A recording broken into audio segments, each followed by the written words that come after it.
இன்னைக்குரிய devotion பயத்திலிருந்து விடுதலை. ஏசாயா 44:8. ஆடுகள் ஈஸியா பயந்து விடக்கூடிய ஒரு அனிமல். ஆனா கர்த்தரின் ஆடுகளோ பயம் அறியாதவையா இருக்கும். பயம் அப்படிங்கிறது எல்லாருக்குள்ளும் காணப்படுற ஒரு பெரிய பிரச்சனை. நமக்குள்ள பலவிதமான பயங்கள் தோன்றலாம். எதையாகிலும் இழந்து நேரிடுமோ, நம்முடைய ஜாப் போயிருமோ, இல்ல ஹெல்த் போயிருமோ, இல்ல நம்மள்ட்ட இருக்க பணம்லாம் போயிருமோ, நமக்கு ரொம்ப டியரா இருக்கிறவங்கள இழந்து போக நேரிடுமோ அப்படிங்கிற பயம் பலரை வதைக்கும்.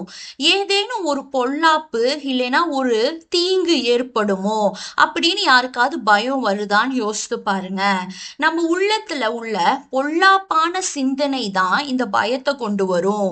காயின் தன்னுடைய சகோதரனா இருந்த ஆபேல கொலை செய்த நாள் முதல் அவனை கண்டுபிடிச்சு யாராவது இவனை கொலை செஞ்சிருவாங்களோ அப்படிங்கிற ஒரு பயத்திலேயே காயின் வாழ்ந்து வரான்.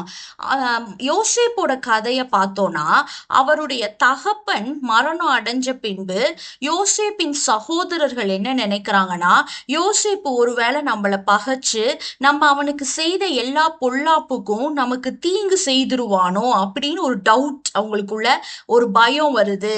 யோசேப்பு அவனுடைய பிரதர்ஸ் மேல சற்றும் பகை உணர்வு உடையவனா அவன் இருக்கவே இல்லை.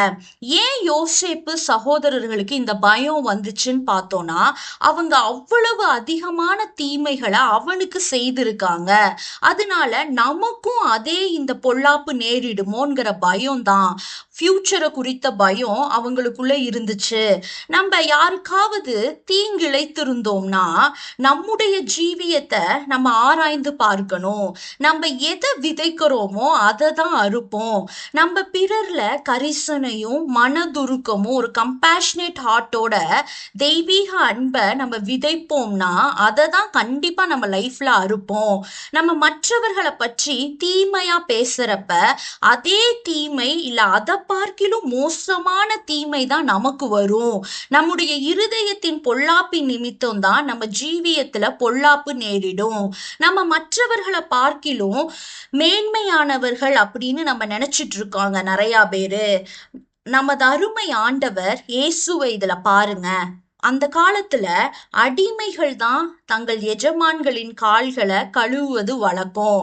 ஆனா பரலோகத்திலிருந்து இறங்கி வந்த நமது ஆண்டவர் குனிந்து அவருடைய சீஷர்களுடைய கால்களை கழுவினாரு.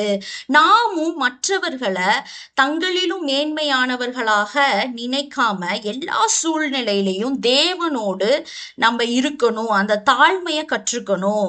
பொல்லாத சிந்தனையை நம்மளை விட்டு அகற்றி போடணும். நம்ம இன்னைக்கு ஜெபிப்போம். ஆமேன்.